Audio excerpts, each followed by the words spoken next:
De volta ao Educador Entrevista. Bem, pessoal, o mundo católico aí, né, tá em oração e expectativa aí, né, porque está acontecendo aí o conclave, aquele momento aí solene e misterioso aí, em que os cardeais se reúnem para escolher o novo Papa. E por conta disso, né, nós convidamos aqui o irmão Francisco. Seja bem-vindo, irmão Francisco, para a gente conversar um pouquinho sobre esse assunto aí que gera tanta expectativa e tanta curiosidade, né? Perfeito. Nós agradecemos a você, Valéria, pessoal da Educadora, pelo convite de podermos estar aqui e principalmente eu digo não só os católicos, porque acaba envolvendo praticamente muita gente, mesmo que não sejam católicos, seja alguns por curiosidade, outros realmente, às vezes pela profissão. Nós estamos vendo a última atualização, nós estamos batendo recordes de jornalistas credenciados para cobrir o evento que começa nesta quarta-feira. Então, quer dizer, jornalistas de mais de 100 países já estão credenciados e às vezes, quer dizer, cada país credencia 10, porque são vários veículos de comunicação. Então, é que realmente acaba se tornando um evento muito grande, mundial, e que todos os olhos do mundo inteiro se voltam agora para Roma, nessa expectativa que você falou, e não só dentro da própria igreja. É claro que dentro da igreja a expectativa é um pouco maior, né? Não se trata de torcida, a gente sempre fala que tudo é feito num clima de oração, sempre a igreja é convidada nesse momento a rezar para que o Espírito Santo realmente ilumine, para que aquele que for o escolhido seja realmente aquele que vai dar prosseguimento aí à missão da igreja deixada por Jesus Cristo. Bom, para começar aí, para quem talvez não saiba, o que é exatamente o conclave e qual o seu significado aí dentro da igreja? Bom, como que é o conclave? A palavra conclave, se nós queremos entender da sua raiz, o seu significado, né? Seria com chave, que em latim seria clavis, né? Então, quando eu digo com claves, eu estou dizendo com chaves. E por que com chaves? Porque durante o conclave, os cardeais votantes, eles entram em procissão hoje dentro da Capela Sistina e ali é trancado a chave, por isso que passa-se a chave, né? E ali dentro eles passam a ser incomunicáveis. São celulares que eles não vão ter acesso ao que está acontecendo aqui fora, o que estão falando, etc. e tal. Eles fazem o juramento e também eles têm acesso aos aposentos, que é da Casa Santa Marta, e passam direto para a capela, então eles não têm contato com o mundo exterior. E ontem nós tivemos a cerimônia onde todos os funcionários que trabalham, né, desde cozinheiro, faxineiro, lavanderia, etc. e tal, todos eles também fazem o juramento do sigilo. Muito embora os cardeais, quando fazem o juramento, eles não vão conversar com os funcionários sobre isso, de forma alguma. Mas é claro, de repente você está passando, um cardeal está conversando com o outro, você pode escutar alguma coisa, né? Então, por esse motivo, se tem esse juramento do sigilo, tanto da parte dos funcionários que assistem, eles que estão ali, entre aspas, enclausurados, como dos próprios cardeais, né, que estão participando do conclave, estão ali fechados. Então, a palavra conclave, ela significa isso. Sempre foi assim? Não. Se nós olharmos pela tradição, nós vamos até entender por que passou a ser assim. Nós temos na história... Vamos eleger agora o 267º, ou seja, o Papa Francisco foi o 266º. 266 papas a igreja teve até Francisco. E agora, se Deus quiser, eu espero, estou aqui apostando em quinta-feira, nós teremos o anúncio do 267º Papa da igreja. Mas, por exemplo, nós temos, pela nossa tradição e também baseado na Sagrada Escritura, que na figura de Pedro, o apóstolo Pedro, Jesus teria escolhido aquele que iria liderar a igreja nascente. É simplesmente isso, e está muito claro em várias passagens de diálogos de Jesus com Pedro e por aí afora. E mesmo depois, quando Jesus morre e ressuscita, naquelas primeiras comunidades que foram nascendo, a gente percebe nelas uma ascendência de Pedro, não que ele, Pedro, quisesse essa ascendência, mas porque os outros apóstolos reconheciam em Pedro esta ascendência. Basta a gente ler o livro dos Atos dos Apóstolos, quando nós temos o embate daquilo que nós consideramos o primeiro concílio da igreja, que foi em Jerusalém, nesta igreja apostólica, porque os apóstolos estavam na sua maioria todos vivos. E Paulo participou, e nessa conversa ali se percebe que Paulo, sendo, entre aspas, o mais inteligente de todos eles, mas ele abaixa e respeita a autoridade de Pedro nas decisões que ali estava tomando, que basicamente se dava em torno da circuncisão, né? Então, aqui, eu estou falando de um concílio, não estou falando de conclave, tá? Porque Pedro já era naturalmente esse ser ascendente. E depois, quando Pedro é morto, quando ele é assassinado, crucificado, logo em seguida a própria comunidade católica se movimenta para que tivesse um para tomar o lugar de Pedro, ou seja, para poder fazer esse meio campo com todas as comunidades cristãs que estavam ali nascendo, tanto no Oriente Médio quanto também em Roma e em outras partes do mundo. E aí eles elegem ali Lino. Conclua o pensamento que a gente estava...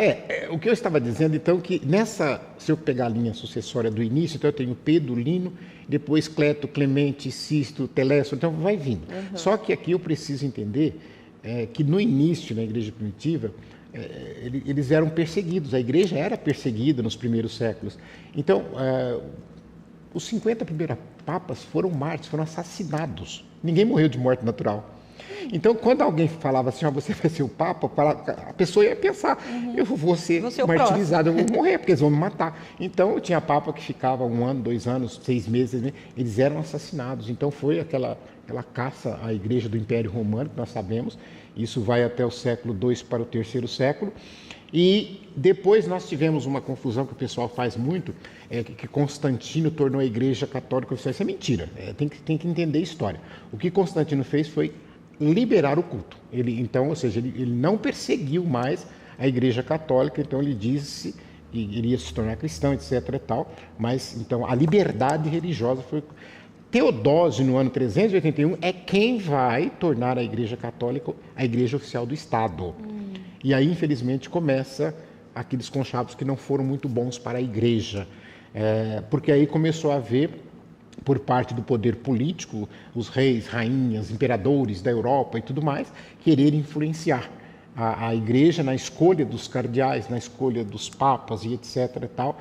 Então, nós tivemos um período não muito bom em relação a isso. E é claro que depois, caminhando ao longo do tempo, eu estou resumindo bastante, porque o mais interessante é a gente falar do momento atual. Sim. Mas nessa história, a igreja começou a tentar encontrar formas de evitar essas ingerências externas, né? Porque quando eu falo de ingerência externa, muita gente diz, duvido que isso acontecia.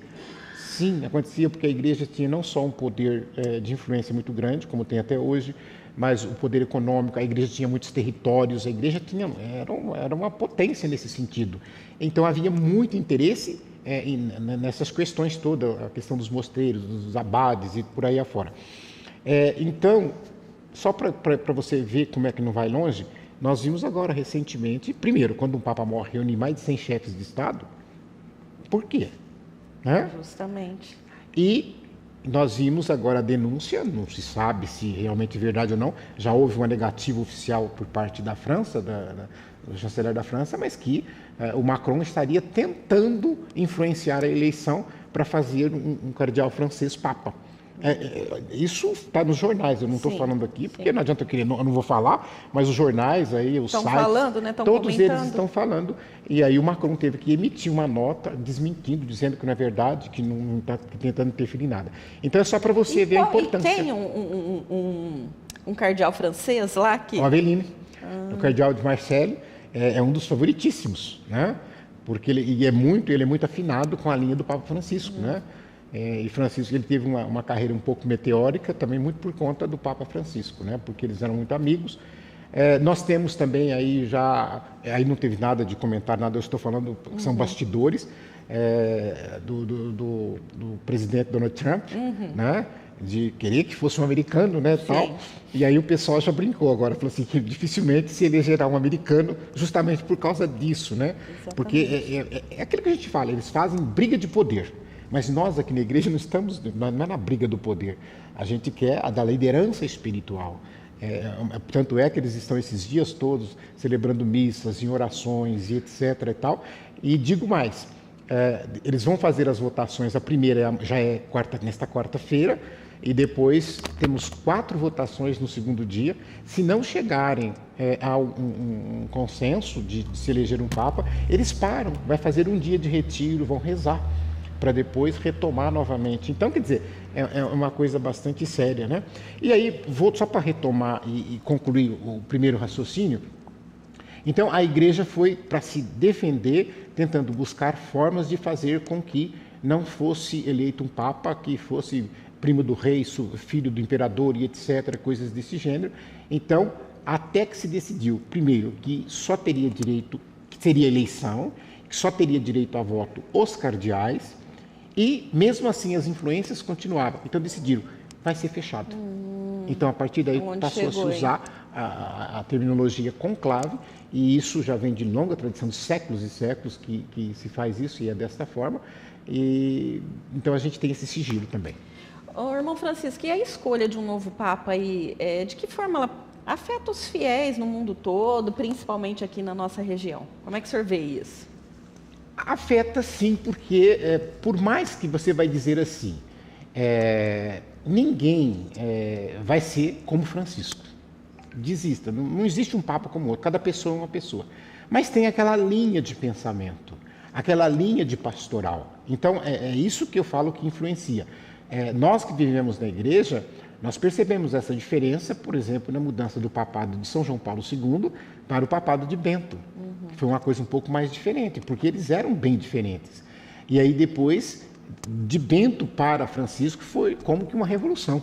Né? Porque foram muitas mudanças. Né? A gente pode ver até na questão do número aí de cardeais realmente, né? E outra coisa, não só pelo próprio número de cardeais que ele fez, que ele extrapolou o limite de 120, mas apesar que isso não há problema algum legal nesse sentido, mas o Papa Francisco ele foi buscar cardeais não da metrópole, porque geralmente se faziam cardeais da Europa, né? Da França, da Alemanha, da Espanha e etc. Tal. E Francisco fez a maioria de seus cardeais da África, da Ásia, de países que nunca tiveram cardeais, Timor, Mianmar, nós temos Afeganistão, nós temos países realmente, e ainda vou dizer um pouco além. Nós temos e aí já esqueçam o filme, mas o filme usa essa expressão, não é impectória, é do peito. Sim. O que significa isso? É quando o Papa faz um cardeal em sigilo. Ninguém sabe que ele é cardeal. E por que isso acontece? Porque o país em que aquele bispo está, ou aquele padre, porque para ser cardeal não precisa ser bispo, pode ser padre, isso é chamado de ser cardeal, naquele lugar em que ele está, se for publicado que ele é um cardeal, ele corre risco de morrer, de ser assassinado. Isso, por exemplo, eu citaria aqui, por exemplo, Afeganistão. Nós temos vários países que são ferrenhos contrários à fé cristã. Então aí o Papa fala, fiz cardeal, criei um cardeal in pectore. E isso fica em segredo, tanto é que só se ele aparecer agora para dizer que e apresentar um documento para votar, que ele nem no conclave não vai aparecer. Né? Então ele está lá no silêncio. Quando, de repente, naquele país passa-se o risco daquilo, ou então aquele se torna inédito, ele muda para um outro país, aí pode ser revelado, como nós já tivemos alguns casos assim. Irmão Francisco, o senhor tem, assim, podemos dizer, bastante proximidade aí com o bispo, né? O senhor pode compartilhar com a gente como que ele se prepara ou acompanha esse momento? Bom, os nossos bispos e arcebispos, né? Obviamente, nas suas dioceses, nas suas igrejas particulares, são convidados a rezar junto com o povo por esse momento, a estar ali sempre em oração, porque é toda a igreja agora que se volta para o conclave.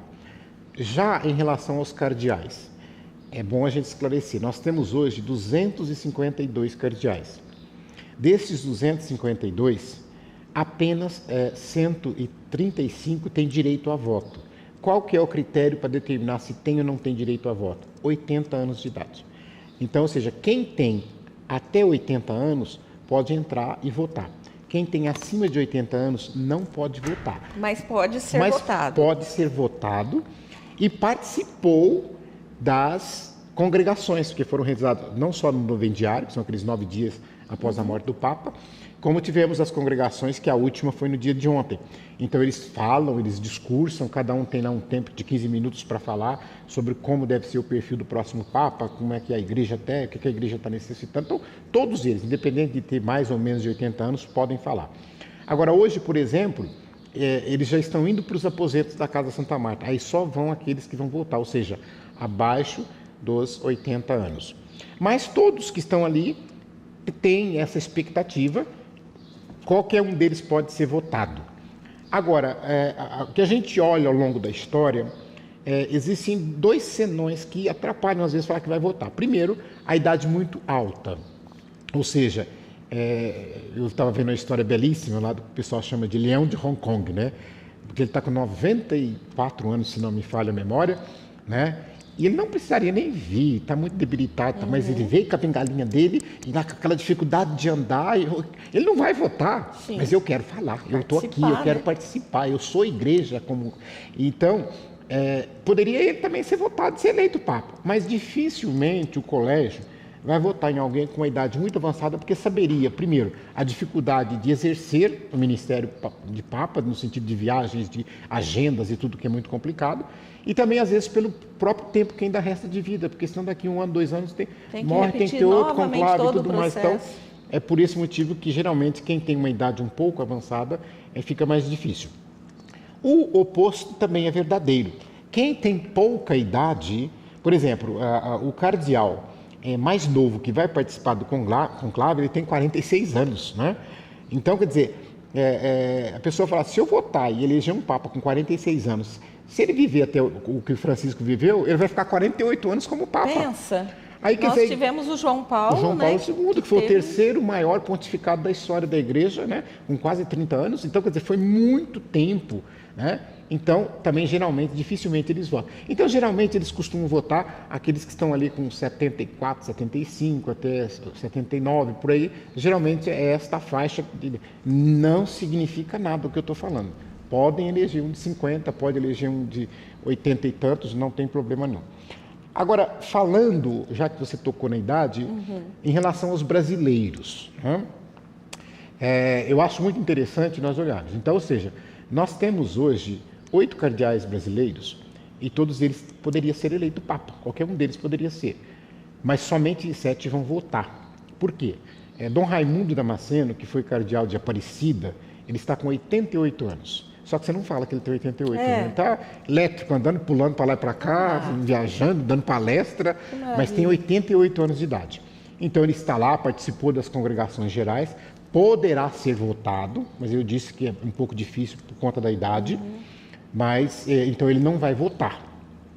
Então, se nós pegarmos os outros que sobraram, eu vou aqui fazer assim. É claro que lá em Londres as bolsas de apostas estão tudo em torno disso, até esquece do esporte. Tudo vira, agora as bolsas de apostas de Nova York, de Londres, que a gente comentava antes é que o Papa Francisco não era muito citado nessas bolsas, né? Ele não aparecia nas bolsas de apostas. Se alguém botou o nome dele, deve ter ganhado muito dinheiro, né? Mas agora é claro que nós não façam isso, não apostem, nada disso, pelo amor de Deus, vamos rezar. Mas só para a gente ter uma ideia, nas bolsas de apostas, né? Aparece, às vezes, um nome aparece com certeza, quase que em todas as bolsas de apostas, mas assim, aparece como possível candidato que tenha votos. Sei lá, vai ter 10, 15 votos, mas não com probabilidade de ser considerado favorito, que é o cardeal primaz do Brasil, de Salvador, Dom Sérgio. Ele nasceu aqui na cidade de Dobrada, próximo a São Carlos, ele foi padre aqui na cidade de São Carlos, depois ele foi bispo auxiliar de Fortaleza. Depois da cidade de Fortaleza, ele foi ser arcebispo em Teresina, no Piauí. De Teresina, ele foi para Brasília ser cardeal, arcebispo de Brasília, depois feito cardeal. Foi presidente da CNBB durante um mandato até 2019. Depois, o Papa Francisco o transferiu para a Arquidiocese Primaz do Brasil, que é Salvador, a primeira. Ela tem esse grau de importância, por isso que se fala Primaz. Então, ele é cardeal hoje de Salvador. E, agora, há poucos anos, o Papa chamou para ele fazer parte do seu grupo pessoal de consultores. São 9 cardeais do mundo inteiro, ele é o único latino. Então, como é o nome dele? Dom Sérgio. Arcebispo Dom Sérgio, né? Isso, arcebispo cardeal de Salvador. Então, ele faz parte desse grupo, fazia, né, porque agora o Papa morreu, mas ele fazia parte desse grupo de consultores, quer dizer, ele tem um cargo também na Congregação dos Bispos, lá em Roma, né? Ele não é o prefeito, não é o chefe, porque como titular de uma arquidiocese ele não poderia ser, mas ele faz parte do grupo de trabalho, além desse grupo de conselheiros que era do Papa Francisco. Mas ele é uma pessoa muito discreta, Ele é muito assim, na dele, muito, você não vê ele falar, ele é muito tranquilo, muito sereno, né? Mas segundo as bolsas de aposta, seria o brasileiro que estaria mais cotado para ser o possível Papa.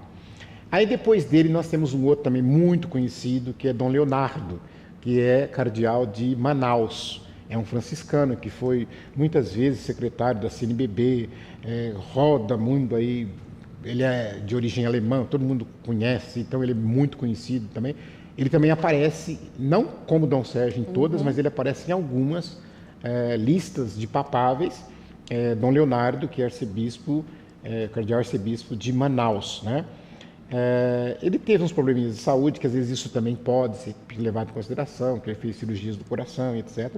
Mas é uma pessoa que seria um excelente Papa pela sua visão de mundo, de igreja, e principalmente agora saindo da Amazônia. Quer dizer, ele está no meio da Amazônia ali, conhece uma igreja que eu fui em Manaus, é uma igreja bem diferente da nossa realidade que conhecemos de igreja aqui embaixo. Nós teríamos um terceiro nome que é até interessante, né? Porque sobre esse nome tem uma profecia. Para quem gosta, né? É Dom Arani, do Rio de Janeiro. Né? Dom Arani, ele é daqui vizinho nosso também. Dom Arani é de São José do Rio Pardo, aqui pertinho de Mococa. Né? Nascido, criado, e foi para o mosteiro, tornou abade no mosteiro ali da abadia cisterciense. E dali depois, então, o Papa o levou para São João Paulo II como bispo de São José do Rio Preto.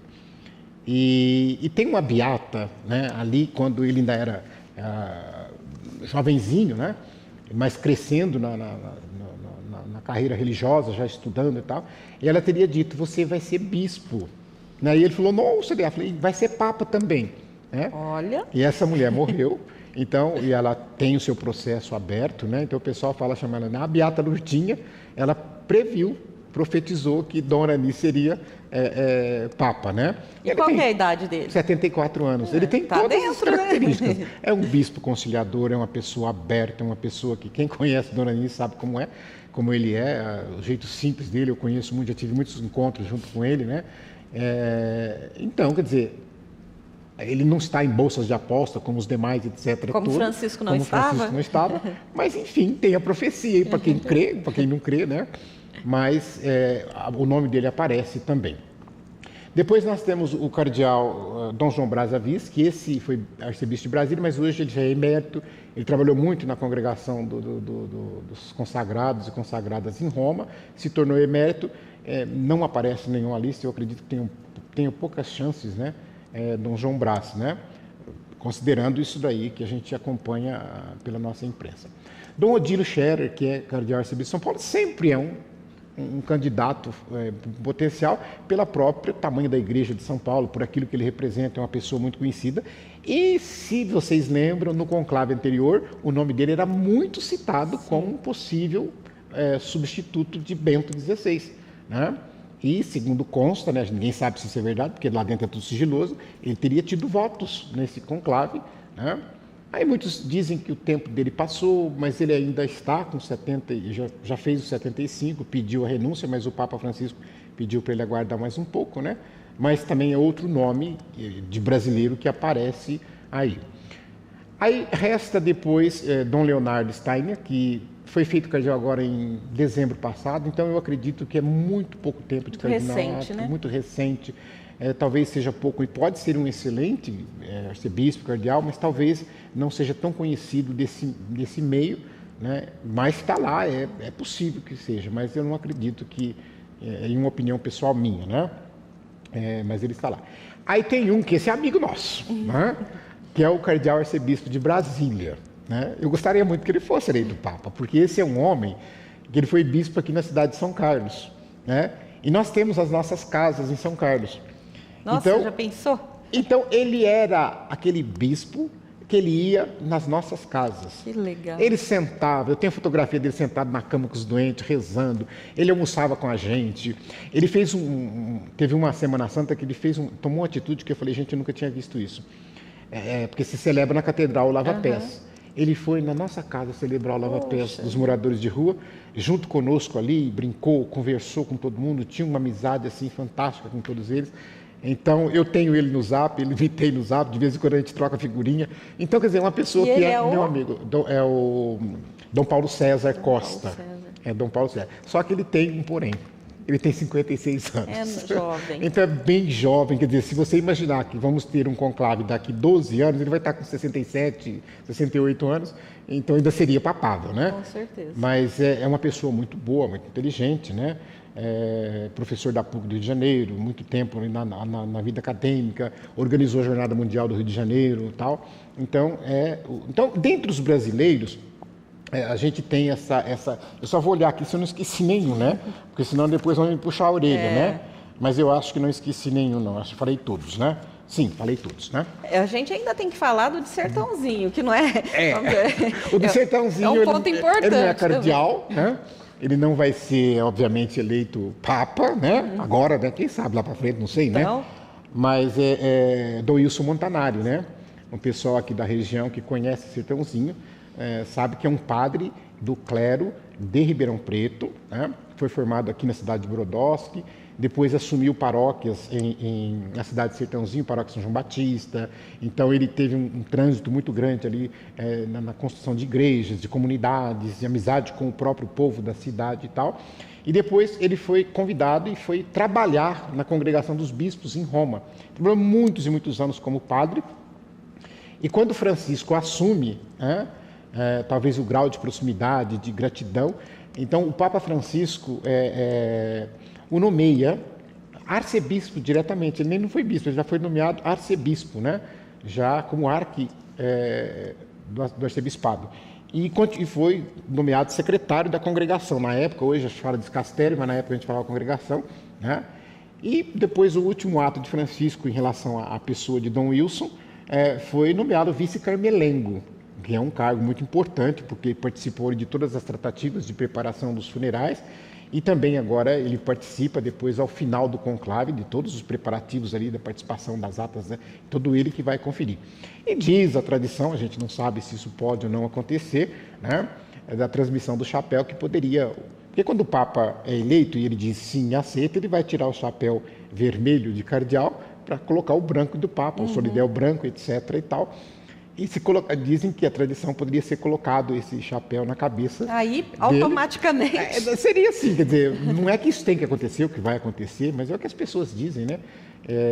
E ele seria feito cardeal, já nesse ato ali, como um prêmio pelo próprio trabalho prestado à Cúria, pelos anos que ele ficou lá tal. E é uma pessoa que a gente conhece, é uma pessoa que do nosso clero, da nossa arquidiocese de Ribeirão Preto, né? Então, assim, a gente poderia dizer que, fechando esse leque dos brasileiros, né? E aí seria interessante a gente falar também, porque nós temos aí depois agora, aqueles que são, a nível mundial, sim, esses considerados favoritos, né? Nós temos aqueles em torno de 3 a 4 que aparecem em todas as listas, que é quase que unanimidade, mas temos aqueles que aparecem em várias outras listas diferenciadas, né? Eu não sei se podemos iniciar agora essa fala no sentido assim, vamos pegar o que a gente ouve e etc. tal. Em todas as listas, em todos os veículos de imprensa, aparece sempre em primeiro lugar o cardeal Pietro Parolin, né? Aí você vai dizer, quem é Pietro Parolin? Pietro Parolin é um cardeal que ele construiu a sua carreira na diplomacia vaticana, ou seja, e isso pode pesar um pouco contra, no sentido de dizer, mas ele não foi pároco, ele não teve uma paróquia, ele não foi bispo de uma diocese, ele não teve uma diocese, fez o pastoreio do povo ali e tal. Não, a carreira dele foi... ele é formado em direito canônico, ele foi núncio da Venezuela, então sempre na diplomacia de estar negociando com chefes de Estado, de representando, e depois, quando vai para a Cúria, então ali ele vai trabalhar até que Francisco dá-lhe o cargo de primeiro secretário, que a gente chamaria de segundo, quer dizer, seria o primeiro após o Papa, né? É como secretário de Estado de uma nação. Você tem o chefe de Estado, que é o rei, a rainha, ou o presidente, você tem o primeiro-ministro. Então ele seria como o primeiro-ministro, porque o Vaticano, nós não podemos esquecer, que é um país, né? Então ele tem ali com todas as suas características próprias. Ele é considerado uma pessoa moderada, uma pessoa conciliadora, né? Dentro daquilo que se discute hoje, quem é para lá, quem é para cá. Ele seria uma pessoa, e então ele aparece em primeiro lugar em todas as listas que se tem, em todas as casas de apostas, o nome de Pietro Parolin, né? E quando eu falo Pietro, eu chamo a atenção porque a gente fica com tanta expectativa de saber quem que é. Na hora que for anunciar, vocês tomem cuidado, porque quando o cardeal decano vai anunciar, a primeira coisa que ele fala o nome de batismo primeiro. É o primeiro nome de batismo. E nós temos 3 favoritos que têm o nome de Pedro.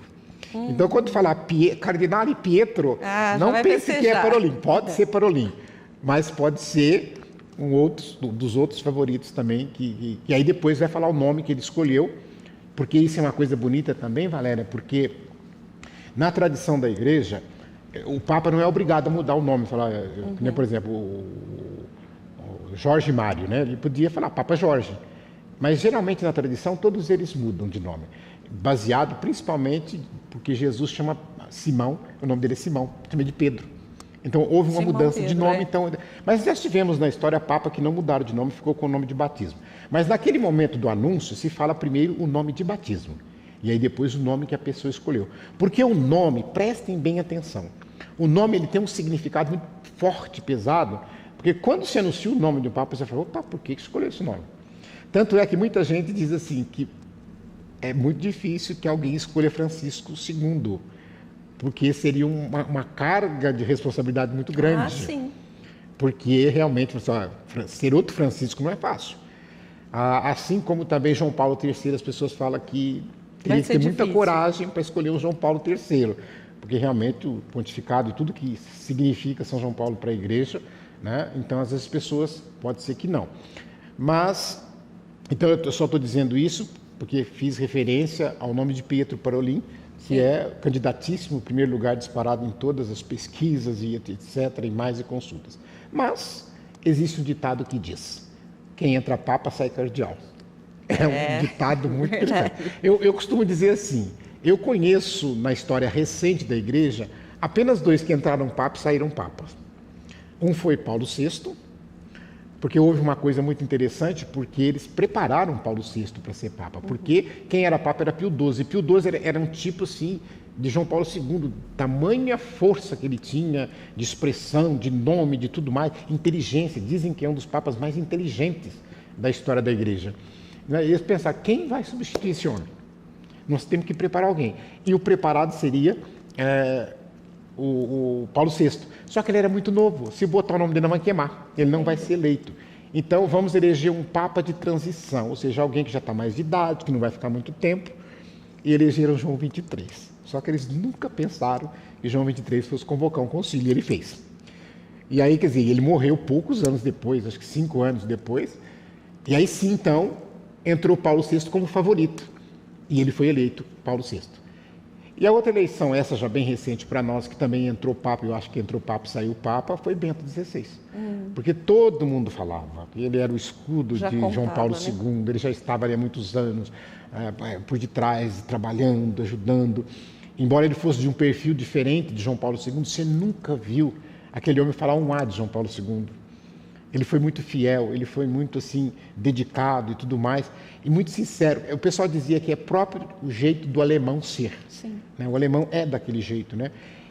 Mas um Papa inteligentíssimo, dizem que é um dos maiores teólogos do século passado, mas que teve a humildade de renunciar quando percebeu que não tinha forças. Verdade. Bom, irmão Francisco, para a gente encerrar aqui agora, há uma previsão aí já de quantos dias a gente tem que esperar aí para saber quem será o novo Papa? Sim.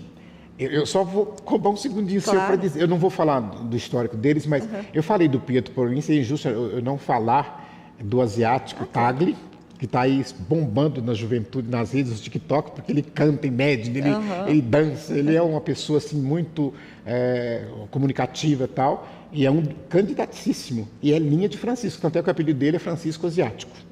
É a mesma linha. Asiático. É o asiático Tagle. Né?